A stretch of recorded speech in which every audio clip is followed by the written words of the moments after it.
Good morning, everybody. It's really delightful to be at the Milken Institute London Summit. My name is Sean Darby. I'm going to host Europe's China's shopping spree into Europe. After 3 decades in which European investment into China was actually in one direction, China's investment now is turning the other way into Europe. And it's been helped by a weak euro and a strong RMB. There's also the theme of Euro-Asia, or the rediscovery of the Silk Road. This is all in line with Xi Jinping's wish to get Europe into the sort of grip of the whole of Asia.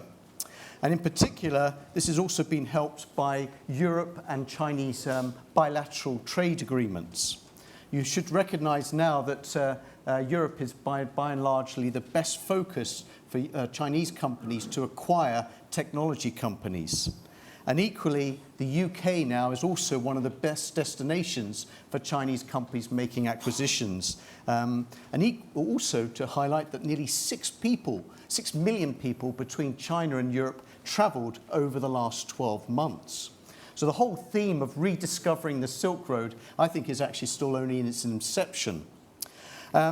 One thing I wanted to just also point out to people is that we've also seen in this One Belt, One Road theme that Xi Jinping is trying to integrate nearly 60 countries with the populations of over 4.4 billion and $21 trillion of GDP. So certainly I think we're only, as I say, in the beginning of the whole of this Silk Road theme. Well, I'm delighted to say I've got 3 excellent personalities who are going to help me discover some of the themes about M&A, acquisitions by European companies, or by Chinese companies into Europe. On my far right, I have André. Next to him, I have Patrick. And next to me, I have Brett. And what we're going to try to do is make it as interactive as possible. I'm going to kick off by going through a few questions that I hope to get some nice juicy answers about these individuals' views about the M&A cycle. And afterwards, I'd like to engage the audience in trying to get their questions as to what they feel are the pertinent points about what's happening with China's acquisition spree. So perhaps I'll kick off with, if I may, with Patrick to perhaps articulate a little bit about what your strategies have been for Fosun Group within Europe, and what are your target acquisitions that you've been looking at over the last 12 to 18 months? And first of all, if we talk about the strategy, you have to think about where you come from. And 10, 15 years ago, China was the factory for the world. Simply today, China is the market for the world. And if you look at certain businesses, especially for consumer brands, if you think you're good enough, you're global, and if you don't have 10% revenue exposure to China, you're actually not global enough. And if you look at, for instance, in the luxury space, in hard luxury is actually extreme example. Omega the world, and they actually have 60% their whole exposure to the Chinese consumer, about a half in China and a half with the Chinese consumer traveling around the world. And we certainly, one of the companies that we grew up in China, and we also see relevant as a partner for a lot of global companies in the world. And in the past, and then people look at China, they say, all right, when I come to China, am I going to come to China alone or have a partnership, say, with the state-owned companies? But today, they actually have choices to work with some of the strongest, the Chinese companies, but with very strong diversified industrial resources. And for all these companies and in the world, and they might not need capital, but they definitely need one thing. If you're the CEO of the business, you need growth. If there is a partner out there that they can help you with that, I think it's pretty good news. So for our strategy is this, and we think for the next 5 and 10 years, and we have to think a bit long-term, what is the largest trend out there? And I think one of the trends is certainly the lifestyle change of 1.3 billion people and what's the ramification of that. And with this, and so it's very important to think long term. Today at the conference in the morning with the first session, I think every panelist was very depressed with the economy here and there and with China as well. And I say this, and when I wake up every day, I'm thinking about how to drive the growth for the businesses we have and how do we make the right acquisitions. And the Chinese, they don't stay just within China, they travel around the world. So essentially, this is a global strategy. This is not just China per se. And what do they like? And I think the lifestyle change holds a lot of answer to that. And in Europe, why we're so interested in Europe, I'm sitting on 7 boards, and 4 boards actually are European boards, Italy, France, and UK, and also Germany. And because there is a sense of history and heritage with a lot of brands here. Chinese like that. When they embrace you as a customer, as a consumer, they want to know the story behind it. They say, why I should be identified with you. So in Europe, many brands speak stories. Yeah, and I think this is a pretty big advantage for many of the European brands. And last not the least, I say this. China is like America, it's a continental economy. If you do something right, in 5 years' time, you can create something from nothing to a very big player in the world. Case in point is Xiaomi. It's that handset company. 5 years ago, this company was nothing, just starting, and today, I think it's the second most highly valued non-public company in this whole world. And so it's really about connecting dots, coming to Europe and coming to America, and the consumer dictates where you want to be.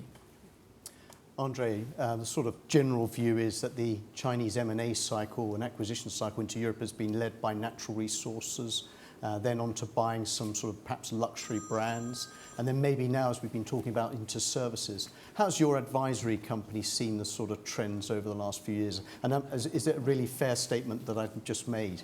Okay, maybe I should precise that I was maybe not that good at the speaker preparation. We are not an advisory company, we are a private equity fund. And what we do, just in one word, we invest in European companies because a little bit building on what Patrick just said, we believe today the problem in Europe, and we all know that, especially at Milken, is not liquidity, is not money, but is growth. And growth is driving value, is driving jobs, so it's very high on the agenda.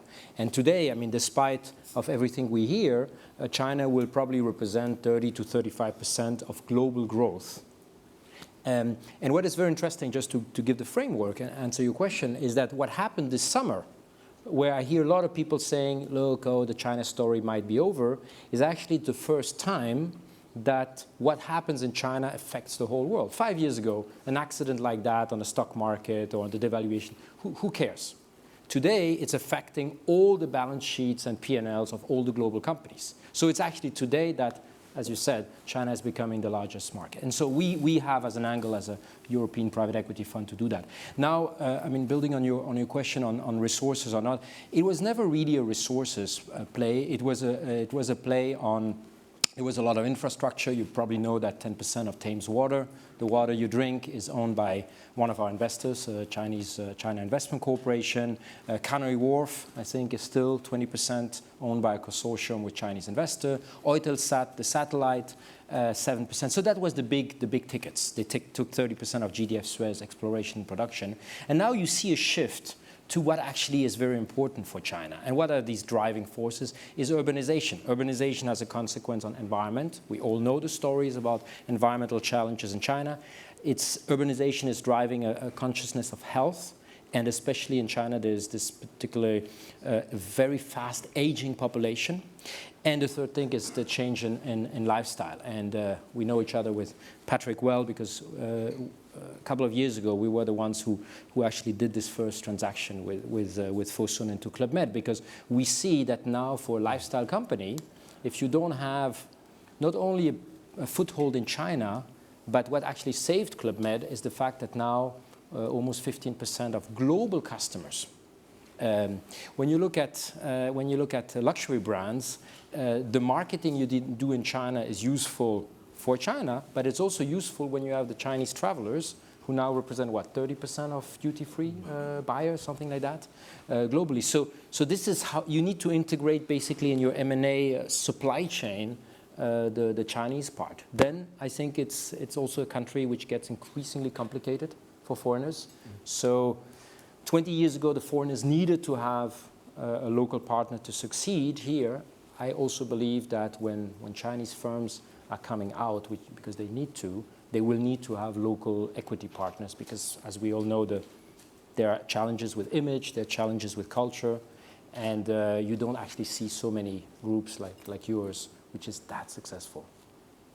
Brett, you're also based in Hong Kong like myself. What are you seeing through your clients about interest in Europe over the last 12 to 18 months? So I think the major driver at this point in time in Chinese outward bound M&A is really the driver that's behind this private capital revolution of China. So kind of the next China, where China will be less defined by the state-owned enterprises and more defined by the private sector, POEs as they're called. So what I think is important to understand at this point in time is that the force behind that driving the outward bound desire will speed up quite quickly in the next 6 to 10 months or 12 months. And the reason for that is you're coming out of this cycle where basically China's been frozen. So you've had this anti-corruption campaign that has really just dampened the whole environment in China, especially on the SOE level, where everyone is very cognizant of what they're doing, what the perception of what they're doing, and am I on the radar screen? Is something going to happen? So you've had this paralysis at that level. That will be unlocked by this spearhead of private capital that will drive, this acquisition spree, and it will be partnerships like these two gentlemen here that will find the right people on the ground and approach this as an investment and not just this land grab that's actually been going on for a period of time. So you talked about the extractive play for a long time was how does one company get what they need? So you need offtake, you're a steel mill, you need iron ore, you go buy a mine. That's the old China. So if there's two Chinas, that's the old smokestack export, cheap labor, which is being killed off into this new China, which is very much driven by technology, by IT and services. So I think the drivers now are really to build quality in China. So the quality will be built in the hands of private capital, the entrepreneurial that can move faster and can actually cut deals that make sense. It's a very good point Brett's raised about the value added, because there's always a perception recently that a lot of the deals that have been done into Europe have actually been driven more by the exchange rate gains. How do you see the exchange rate moves over the last sort of 12 to 18 months? Does that incentivize more deals, or do you look at it from the sort of more value-added area, Patrick? I think it's both. And look, people actually has the misperception that they think the Chinese currency devalued against the US dollars, yes, maybe by 4%, but not against euro, actually appreciated almost close to 20%. And but I think this is all kind of temporary if you think really the opportunity you're faced with is really long term, is about 10 years or even longer. And so this is a time that we like to think if there is a great volatility in the market and there is a great amount of pessimism in the market, I think this is the best time to actually go see these companies, because everyone has a need. If they need to issue capital, they better do it early than later. And also, more importantly, if you think you can connect them with a source of growth, I think this is very powerful. So we tend to think less about currency volatility, but maybe near term optimistically, we pick up assets. But we are 5 years ago when we started talking to a lot of global companies, international companies, family-owned businesses, they're skeptical with what you could bring to the table.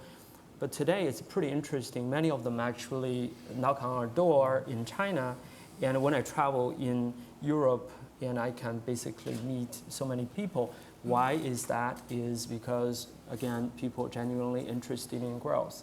And so I think currency is you need to have a sophisticated currency strategy. And for us is, we're pretty diversified. We have different sources of funding. We have a funding from Europe. We have funding in Hong Kong dollars. We have a funding from US dollars. And so that's how we think about everything.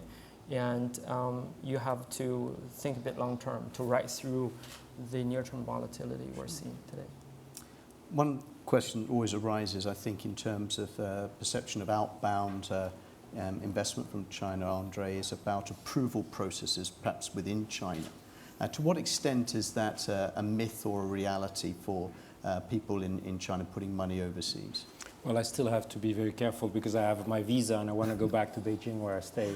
But that being said, there has been a myth about, and I mean, when you're in Beijing, it's very interesting. 5 years ago, everybody, Chinese, private, Chinese state-owned enterprises or foreigners, spoke about the plan. Everything was planned.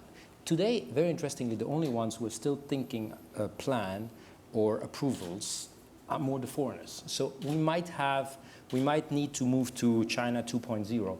The approvals have been basically removed. There is one thing happening, which is a question mark in the latest weeks.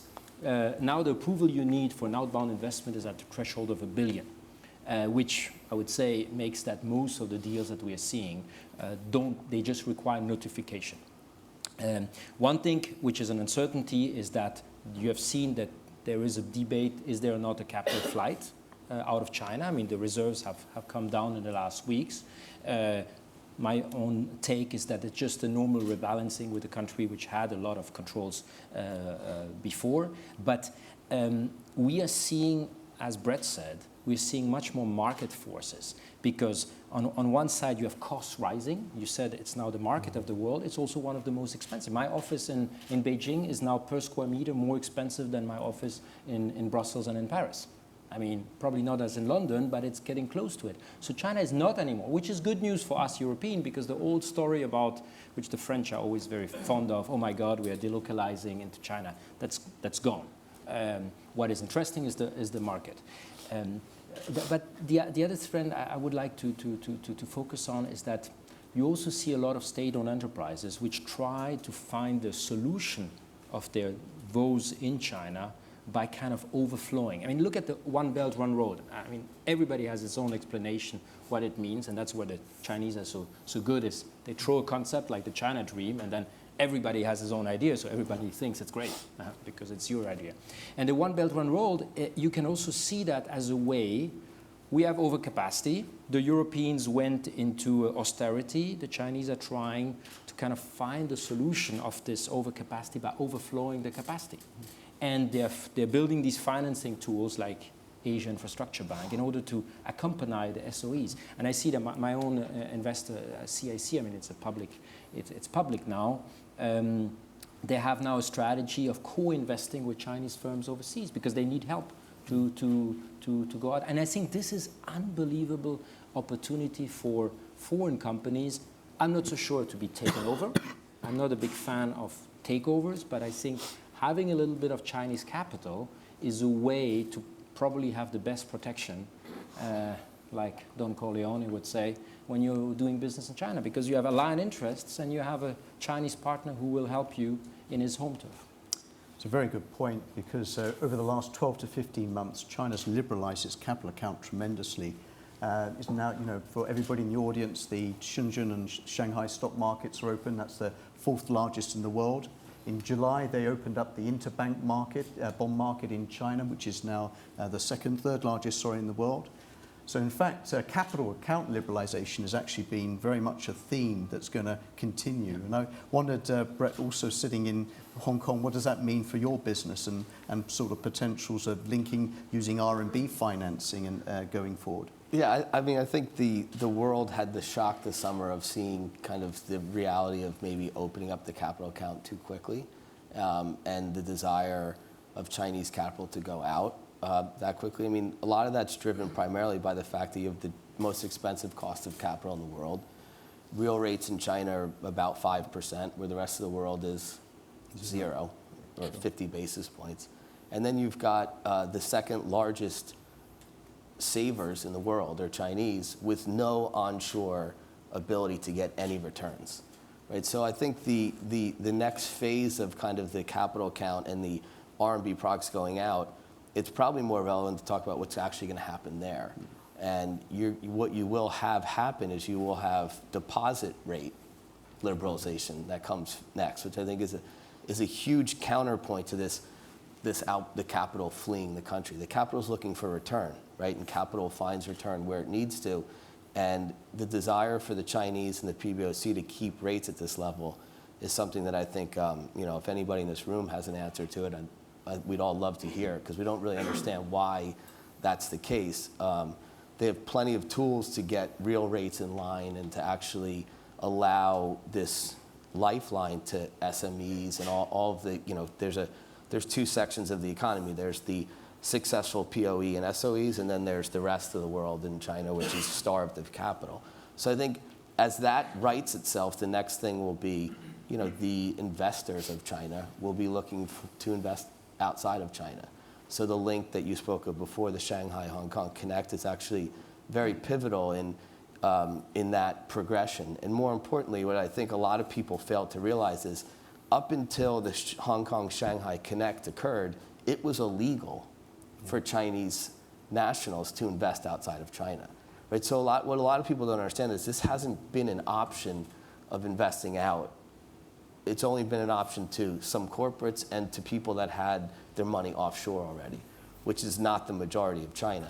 So I think that the thing that we always tell our customers, and especially the corporates, is you have to be patient. This whole progression doesn't happen overnight. Right? If you look at the Industrial Revolution, post-Industrial Revolution, these are things that have all taken time to work out. China, unfortunately, at this point in the game, is being forced or is being looked at from the vision looking out at China is a very sophisticated vision of what's the quality of air, pollution, quality of life. No one questioned those things in the U.S. when Pittsburgh was a cloud of coal smoke, right? No one, these ideas of what environmental and air quality were not something that anyone was talking about. So I feel it's unfair in the sense that we're looking at China from a much more sophisticated point of view, but you can't normalize it.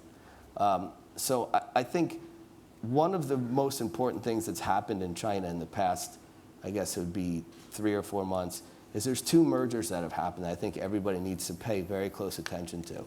There was this Didi Kuaidi, which is the 2 Uber competitors in China, which have been merged.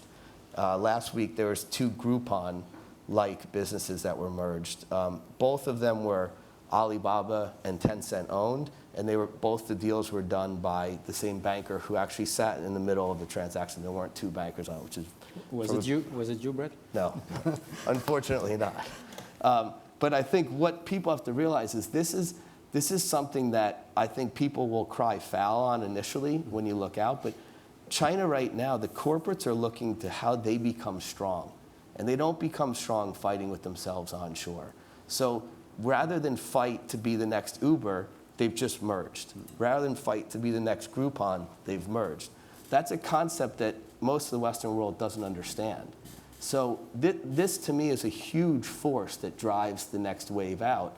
And it actually, I think, speaks volumes to how coordinated, at some points, the effort is. It's not always that way. But this is a coordinated effort to make these companies internationally competitive. Can I just make one comment on that? I mean, I think it should be a reflection on the European Commission about how we see antitrust, because clearly there's a monopoly building up in China against Uber. And what Brett mentioned is very important. You probably saw that 3 weeks ago, this alliance, Didi and Kuaidi, bought a stake in Lyft in order to compete with Uber in the US. And just last week, they took a stake in Ola, which is the Indian Uber. Yeah. So this alliance, this creating national champions, is also there in order to help them become global champions, which is our topic. Patrick, I was going to wonder, just following on from that, have you had any pushback on any of the deals that are being approved in Europe by your company? Is there any higher scrutiny about doing deals in Europe compared to anywhere else? I think end of the day is about what strategy you have. And I think it's pivotal to our strategy. That is, when we go out, we actually, first thing when we think about the deal, and besides the valuation, we think so much about alignment of interest. And that is, when I got involved in, say, a family-owned businesses through 5 generations, and what is my role, and to the owner and to the workforce, and also to the local community. So by and large, we like to take, normally the first approach is to come in as a significant shareholder, say take a stake, maybe 20%, give and take. And certainly we're going to sit on the board, we're going to govern the company to the board level, and also in China we'll help the company to connect with our resources, we'll help them actually attract talent to build the China venture or China business. And as time goes by, and you certainly win trust, and people think you create more value to them, and they volunteer to us, and they say, why don't you just take it over, the whole company? So we take a gradual approach, but at the end of the day is you do not want to have the wrong dynamics, and you want to make sure everyone is aligned. And private equity business or investment business, actually where we come from, we're a bit long-term investor. We're not, say, private equity, and every 5 years we'll have to recycle the capital. So when you have that thinking, really the investment you're making is almost a term marriage.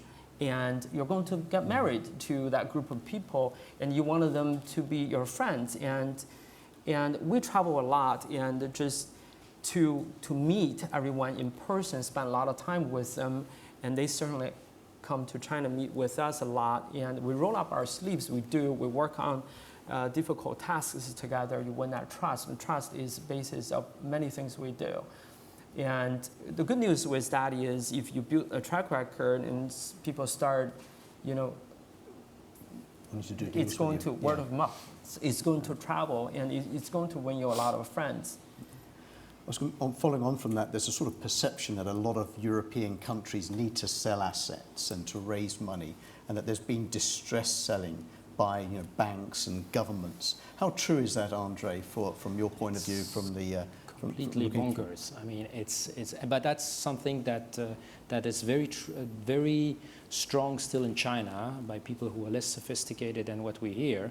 I mean, I was there was the Chinese Prime Minister Li Keqiang was visiting Europe in July, and there was a professor at, I don't know which university, I don't want to cite him, who said, oh yes, these Europeans are starved for cash. And I think this is very, so we come in as the Chinese and we will save them. And I think it's being a friend to the Chinese to just try to just stop this kind of very wrong idea, because on one side you have then Chinese firms coming in a very arrogant way with their checkbook, and boom, they get the wall in front of them, because for every significant good company you have 10 private equity funds, and I don't know how many people are in direct investment here in the room, but I'm sure a lot. You know how much this is a process-driven, intimidated, and there's huge liquidity. But I think it's also wrong for Europe, because I think the big opportunity is to be strategic in that. Is that today what is important for companies is, I saw that in a panel on digital just before, is growth. And in digital, technology is even more important, is scale. I mean, I'm not a big believer that US technology is superior. I just think that we don't have in Europe what these 2 continents, you mentioned that, Patrick, have, which is one, at least from an economic point of view, relatively unified market. And I think that is the opportunity for European companies. And I think we need to just stop this idea of saying, oh, there's maybe in Greece, but you have courageous investors who are investing in Greece. So we are all fine with that. No, I mean, I think this is it's a very, very dangerous idea, because it's just giving the idea to a lot of Chinese investors that they come in. And what I feel, and again, I'm very straightforward, I feel a certain China fatigue among investors, among advisors, that it's more difficult to work with a Chinese investor. It takes longer to get the NDA signed, and then you can say, okay, it's with Chinese, but you're not doing business in China, you're doing business in Europe, so you're using European ways. And if these investors don't bring the strategic value of helping you, and I bounce back on the lifestyle topic, I think China is a new opportunity for a lot of brands which before came in and they saw all these intermediaries, shops, etc. Today you have this unbelievable boom of e-commerce. It's a new opportunity for a lot of brands who didn't make it the first time. So I think it's actually time to reconsider the strategy on that. And when everybody is so worried about slowdown in China, and if you look at the consumer, like retail numbers, and until August, China had, for the general consumption, grown over 10%. But if you look at e-commerce, which is about over 10% of the total retail, and increased by 36% year over year. So it's really about where you are, but broader base, and it's still a lot of growth. You just needed to find your position. By the way, in China, and I think a lot of people, and at this conference, and overall, I think people spend too much time on the headline numbers. Is the 8% or 10% or 12% GDP growth is real or not? You're not going to be successful by thinking about that number every day. It's really about underneath that. And it's the same as the US economy, European economy. It's very complicated. At any time, there are winners. At any time, there are losers. And you take a business as very traditional as movies. And people say, gee, people go to movies, and the Chinese go to the movies. But guess what? And, 7-8 years ago, I showed up in Hollywood, and people say China is an afterthought because US box office determines the success of my movie. And today, you go to every studio in Hollywood, studio head is all trying to figure out how much money they're going to make in China. And to give you an example, the movie Fast and Furious #7 made more money in China than in the US. It's the first time ever a movie made, big IP, made more money outside the US market. And the whole movie market in China in terms of box office receipts grew 39% CAGR for the last 6 years. And people say, gee, wow, you have a fake GDP number, but people going to the movies and they're consuming what they like to consume.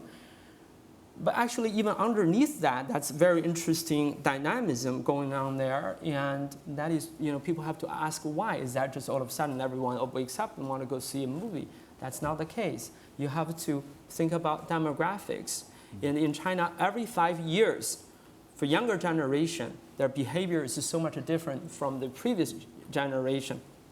So kids today, they say, I'm not born in 1980s, I'm born in 1985. And they call, I'm the generation of 85, or I'm the generation of 80. And so very precise. And why is that? Back to the movie example. And guess what? 8% of the people who go to the movies today are born in 1970s and before. 40% 1980s, 50% 1990s. They take that as a social event. So that's fascinating. I think people should be thinking about different layers. When we think about baby boomers in the US, it gives benefits so many businesses for a very long time in the US, and that's US economy focused on. And the Chinese economy, you have to focus on those underlying trends. The demographic makes a big difference, for instance. I think that's a really good point. When you actually look at the urban spending habits in China, one of the largest components now is healthcare expenditure. And that really leads me on to my next question about demographics and healthcare, and as to what we've discussed, the sort of lifestyle. And looking into Europe, which also has demographic challenges, I wonder what's out there now for M&A deals within Europe in the whole sphere of healthcare. So the healthcare, I think, if you look at China from two perspectives, you have this aging population. China's culturally a society that takes care of their families. So the families live together. The children provide for the parents and the grandparents, and it's a very strong family network. So older generation or aging generation is traditionally bound to Chinese traditional medicine, so herbal medicine, not pharmaceuticals, not drugs. So the new kind of change that's going on in China, I think if you take it back a step, is being driven from the state level. The state has gone to the big insurance companies, China Life and Ping An specifically. I think between China Life and Ping An, they probably service 700 million Chinese citizens. And the insurance aspect of it has always been driven as a death benefit. That's what they're there for, to provide a death benefit. The government's not happy with that, and they've asked these companies to get into preventative areas of medicine. So how do you do that? How do you even know what you're faced against when your whole model is just about life expectancy, right? They have these actuarial tables and people die at this age and then they give them a check. That's literally how kind of simple the business used to be. Now it's how do you figure out what's going on? How do you figure out a mechanism by which you can become preventative in nature? And what I've seen is it's all being done digitally. So you will get an app on your phone that will, sync to some sort of a wearable device, and it will actually send you text messages that say, take your vitamin C, take your this, you're not active enough today. So obviously the whole world is seeing this. This is not a creation that's Chinese technology, but it's actually being woven into the fabric of what China society looks like today, because the big guys are being pushed to do it, because the government needs the umbrella that covers all of them to drive this, or else there's no uplift from the people. So I think it's all digital based. I think there's a lot of really good technology and a lot of good backdrop to it. There's a lot of horrible technology as well. One that I've seen that I think probably is the one that wins is you get a Skype ability to actually Skype a doctor panel. So you're sick, you send in something from your app, and then 5 doctors respond, and you have a Skype call with them, and they actually try to diagnose what they can just by this interactive process. I don't know if that goes on anywhere else in the world. I haven't seen it, but it prevents this whole idea of, the hospitals are crowded, the doctor's offices are crowded. Getting people in there when they have a sniffle and a cough doesn't help the whole process. So they've actually taken away that part, if they can, by allowing technology to be the front part of it, not the back part. So it's not a processing part anymore. It's actually interactive on the front end. And the doctor says, do this, do that. Okay, you have a simple cold, just rest for the day. And they don't tax the infrastructure. They don't tax the medicine point. I think the other thing is obviously pharmaceuticals, right? So as the Chinese become more accepting of traditional, Western traditional medicine and not Chinese traditional medicine, a lot of things will actually move a lot quicker. There's a hesitancy from a cultural perspective to take, a yellow and white plastic tube when you're used to getting something else from down the road. So I think that those are the drivers that I think will be addressable and will succeed. I think the best part to understand about all this, and we could talk about, Obamacare or social Medicare or all these different, the European social medicine side. I think it's less important of what you call it, but that the government is actually going to fund this next rollout, so it will be successful.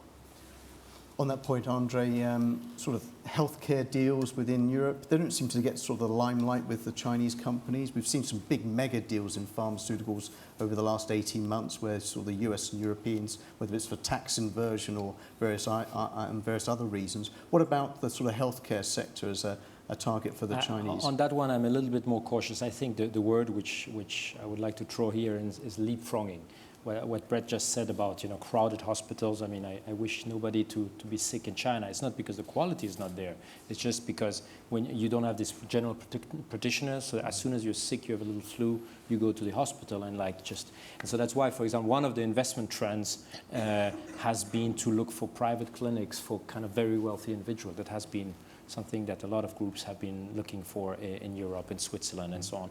The one thing which we are investing in, and that's and business opportunity for maybe some people in the room is the diagnostic part. I mean, I think we all know how much better it is to diagnose rather than to cure, especially in an aging population. I'm not so sure that all the 600 million people who are still in a rural countryside will go on to Skype. I think it can happen. But I think the more important thing is you see some local stations being built up where people can get their checkup. And so it's a little bit the same phenomenon that you saw in developing countries with telecom. So you did not have to go to the stage of hospitals, but you went directly to the phase where you had like personalized medicine. One of our board members is a Chinese gentleman, and he's investing massively in that.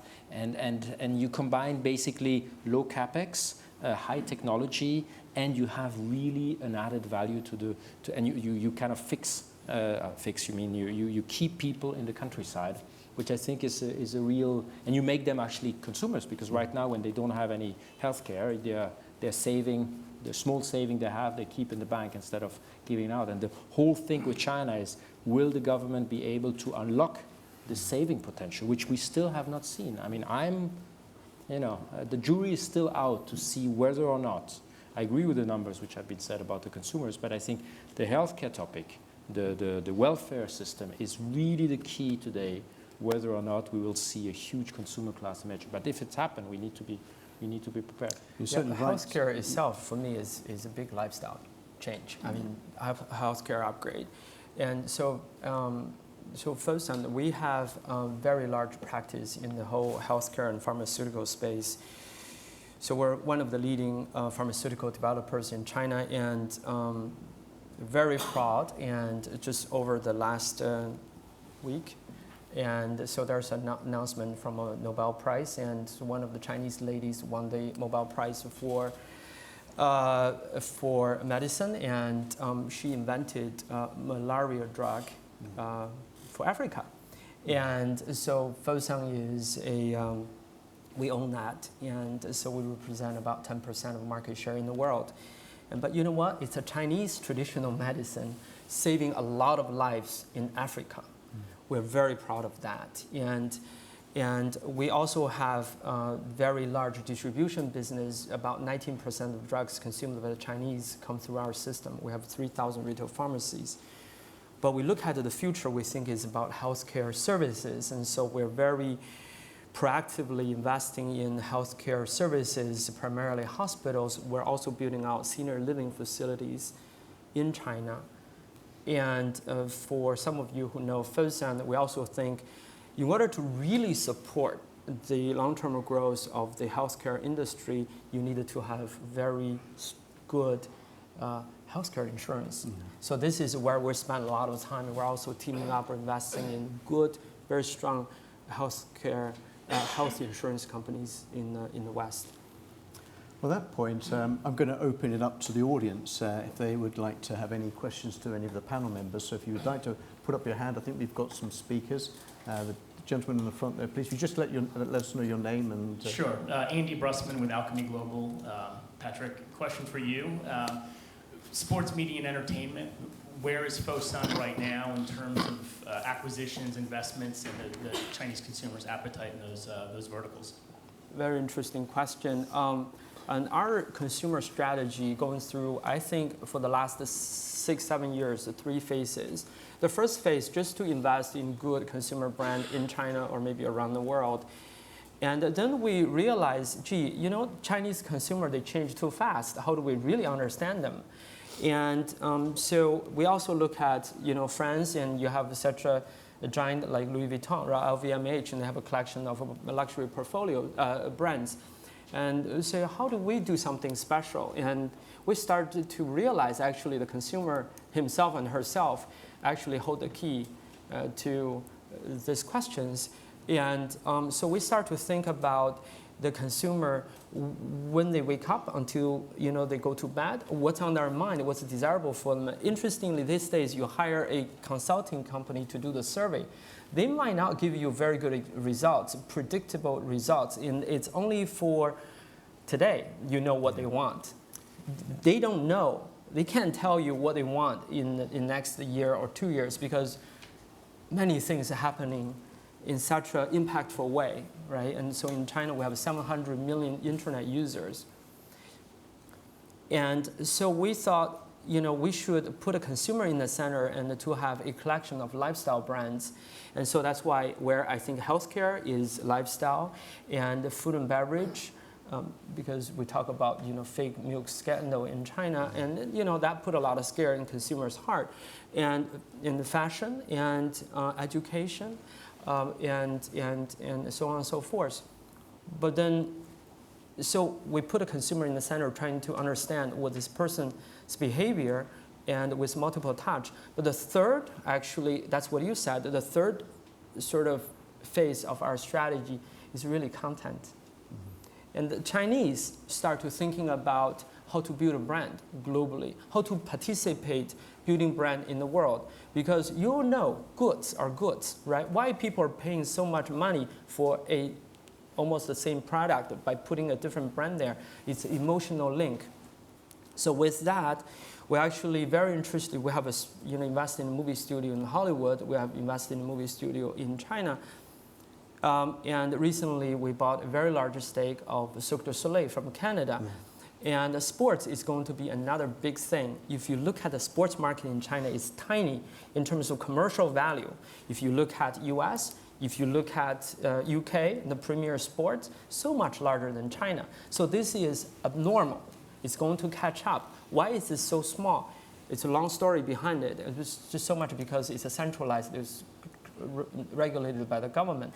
But it's all going to be deregulated, and there's no reason for government to control sports. This is something that just going to hopefully explode, enjoy explosive growth in the future. I mean, this is an area where we're very, very interested. Great question. There's another question from the audience. The lady in the third row, please.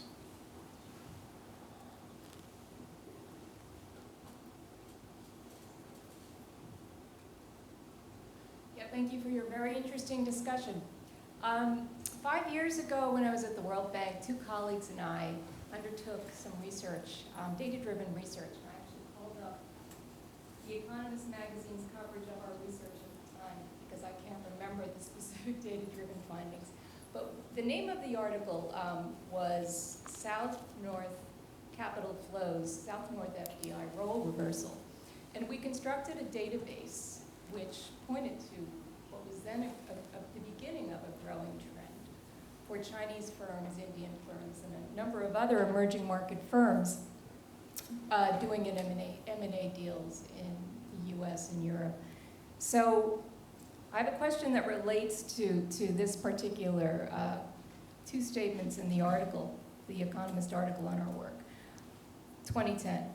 Moreover, a corporate presence in the rich world offers access to cheaper and more reliable financing. The World Bank study found that around 2/3 of emerging market firms which were active in cross-border M&A had used some form of international financing to do so. A bank syndicate, a bond issue in foreign currency, or a stock market listing in a rich country. They're referring to dual listings, of course. So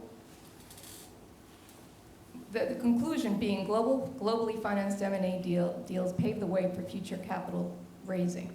So my question to you is, with capital account liberalization in China, and what you know about corporate financing trends by Chinese firms who are now doing these M&A deals in Europe, what sort of activity do you see in terms of borrowing in Europe as well?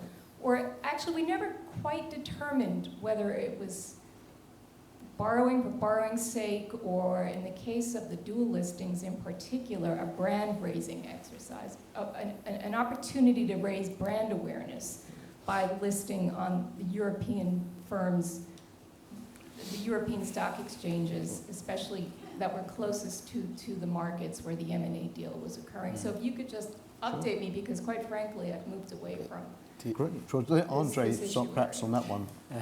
I might not give you the answer you want to hear, but all the stock markets in Europe, in particular, did belly dancing in front of the Chinese firms in the last 5 years.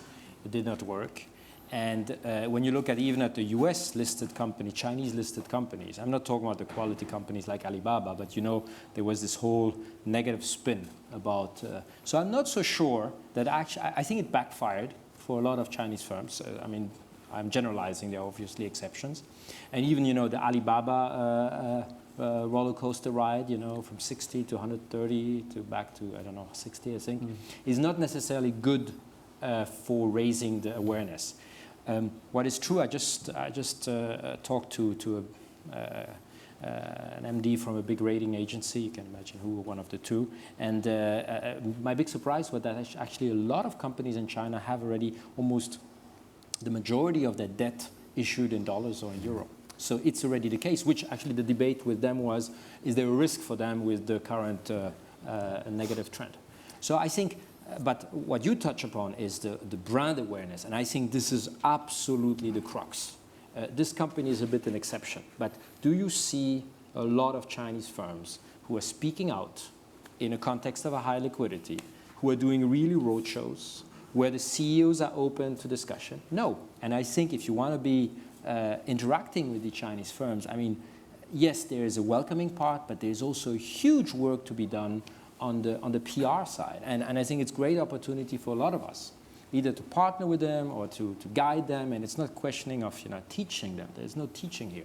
It's just that if you want to do business today, I mean, you're a tech company in China. You want to acquire a technology firm in Berlin or in Paris or in London. I bet you that if there's Google or Alibaba, to 99% people will choose Google if the price is the same. So this soft equity part, which today makes deals happen, it's still a long way to go.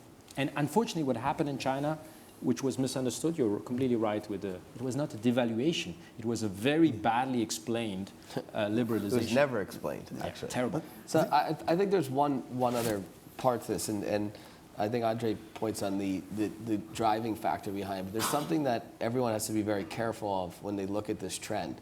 So you've got high cost of capital, real capital, so put it at 4.6 to 5% in China. You've got low cost of capital everywhere else in the world.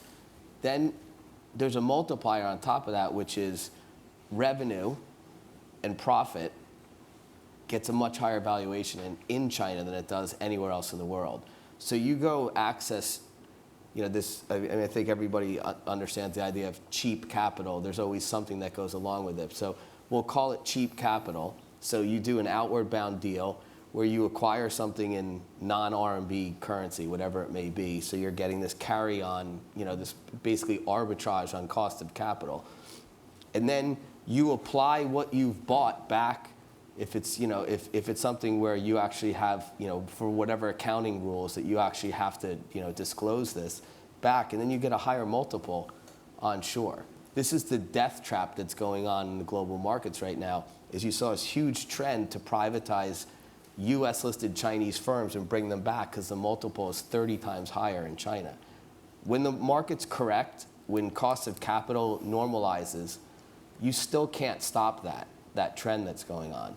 Because as long as the market wants to pay more for those earnings, somehow, somewhere, someone will find a way to get that onshore, right? So the mechanisms that are being used that are conventional in economic terms absolutely get thrown out the window, because if you are good enough offshore, and I think Fosun's probably the leader in this, but there aren't a lot of guys in China that actually can do M&A abroad, which I think is something that everyone has to really understand. SOEs are terrible at it, and private POEs, very few of them have international banking relationships, right? So in order to do a deal, you need a banker and you need a financing vehicle. If you have neither of those, it's very hard to do. So that's when we see this, the infancy of what's going on, is the question is this trend going to accelerate for Chinese overseas M&A? It will go up, I don't know, 10, 20 times, 50 times.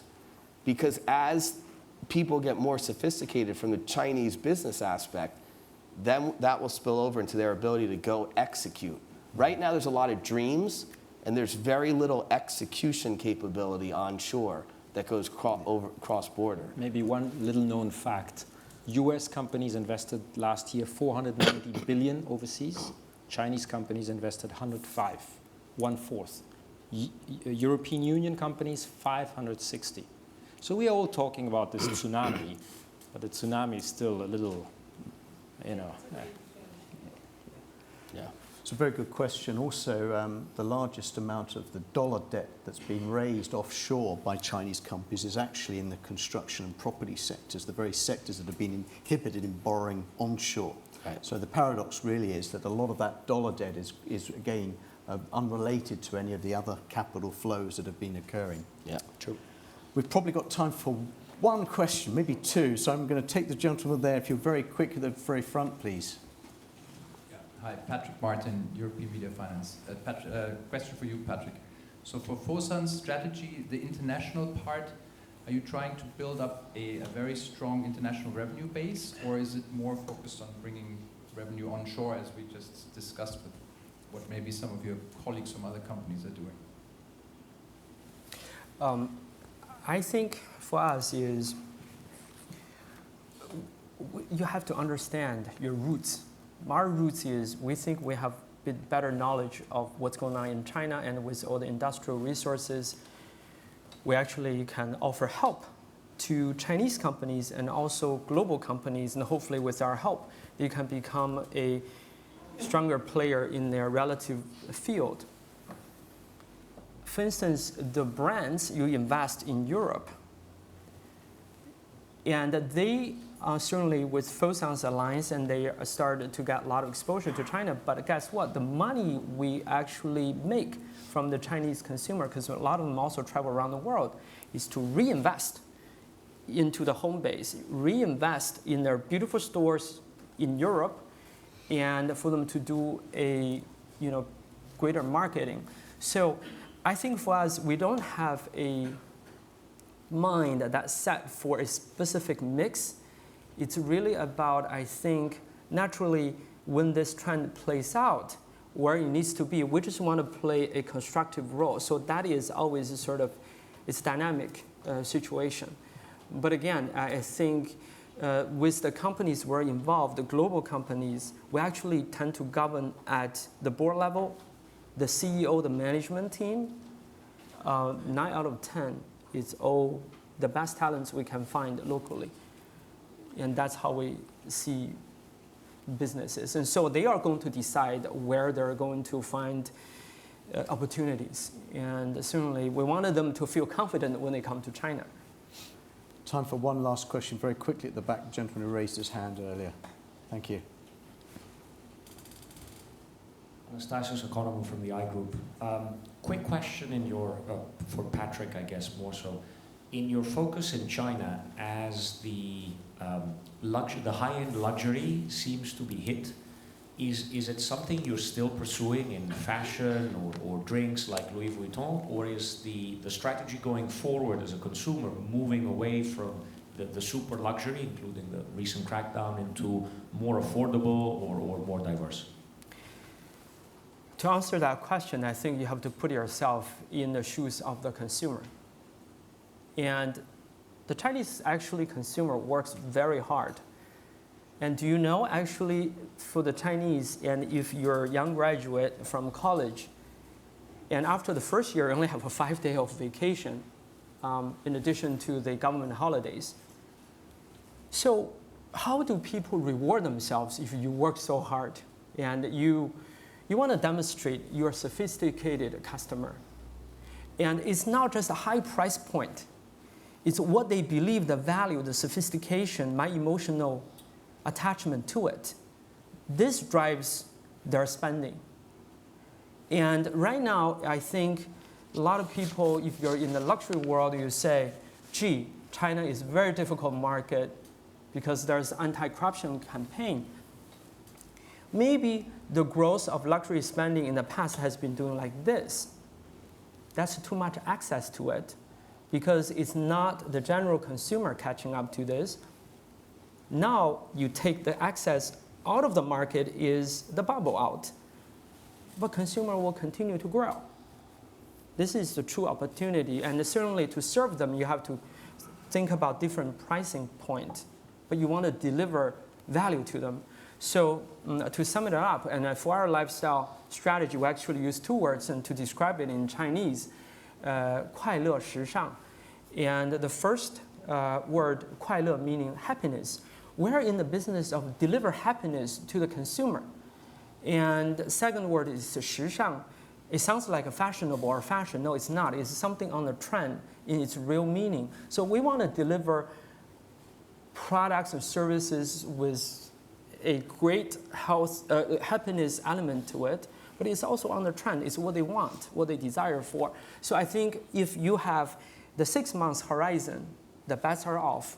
But if you have a horizon for the next 10 years, I think there's just going to be a lot of consumption coming out of the Chinese consumer. Well, I certainly hope we've delivered some happiness to you over the last hour.